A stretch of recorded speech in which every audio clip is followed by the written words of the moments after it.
ఈ రోజే డౌన్లోడ్ చేయండి. మీ ఫేవరెట్ షోస్ చూడండి. కార్లో వద్దామంటే లేదు మొక్కుంది కాలినడకనే వెళ్ళాలి అన్నారు. మెట్లెక్కేసరికి ఇదిగో అందరి పని అయిపోయింది. ఇంకా లోపలికేం వెళ్తాం? ఇంత దూరం వచ్చి ఆ కాస్త దూరం వెళ్ళలేవా? ఎందుకు వెళ్ళలేం? వెళ్దాం పదండి. వదిన పుణ్యమా అంటూ చాలా కాలం తర్వాత ఈ గుడికొచ్చాం. ఉన్న కాసేపు మనస్ఫూర్తిగా ఉండి వెళ్దాం. వచ్చాం కదా అని దేవుడే నివ్వెరపోయే కోరికలు కోరుకోకే. పాపం ఆయన చాలా మంది భక్తుల కోరికలు తీర్చాలి కదా. ఏది కోరుకున్నా కోరుకోకపోయినా ఇది మానాలని కోరుకుంటాను.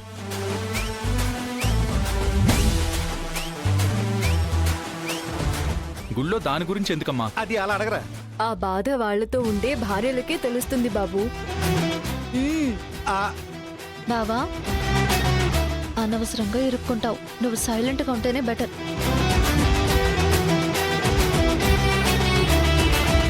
నాకు ఆ ప్రాబ్లం లేదులే. ఏదేమైనా నా మనవాళ్ళిద్దరూ బంగారం. నా మనవరాళ్ళని కళ్ళలో పెట్టుకుని చూసుకుంటున్నారు.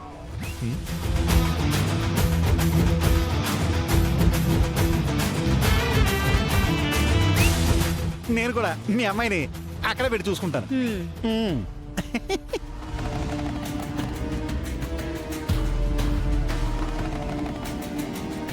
ఈ సంతోషాలు ఇంకెంతోసేపు ఉండవులే.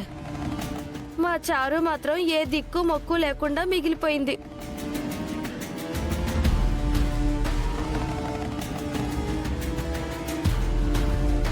చారు, గుడికొచ్చాం కదా, గట్టిగా దండం పెట్టుకుందాంలే. దేవుడు కూడా కరుణిస్తాడు మనల్ని. దేవుడి దాకా ఎందుకు? నాకేం కావాలో నేనే సాధించుకోగలను. సరే అమ్మా, నడవండి. వెళ్ళి దర్శనం చేసుకుని వెళ్దాం. ఏమండి, మనం వచ్చింది కేవలం దర్శనానికి కాదండి. మరి ఎందుకొచ్చాం? సత్యనారాయణ స్వామి గుడికొచ్చి సత్యనారాయణ స్వామి వ్రతం చేయకుండా వెళ్ళిపోతే ఎలా?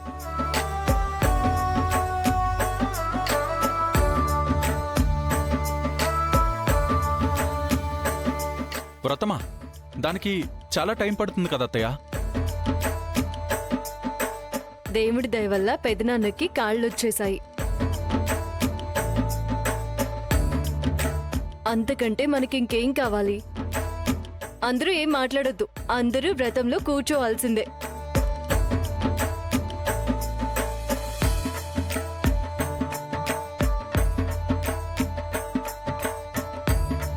చూడండి, అందరూ వ్రతం పూర్తయ్యే వరకు పచ్చి మంచినీళ్లు కూడా ముట్టుకోకూడదు.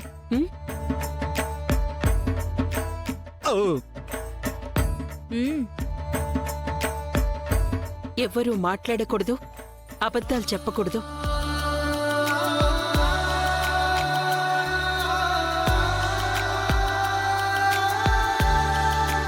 ఇంకో విషయం, మధ్యలో ఎవ్వరూ అస్సలు లేవకూడదు, సరేనా?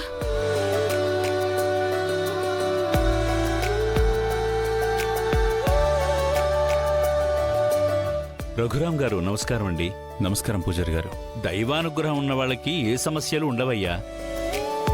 కృతజ్ఞతలు. వచ్చినా ఎంతో కాలం ఉండవు. ఇప్పుడు మీ కాళ్ళు బాగైనట్టేగా? బాగున్నాయండి. సంతోషం. పదండి అయ్యా, లోపలికి వెళదాం. రండమ్మా.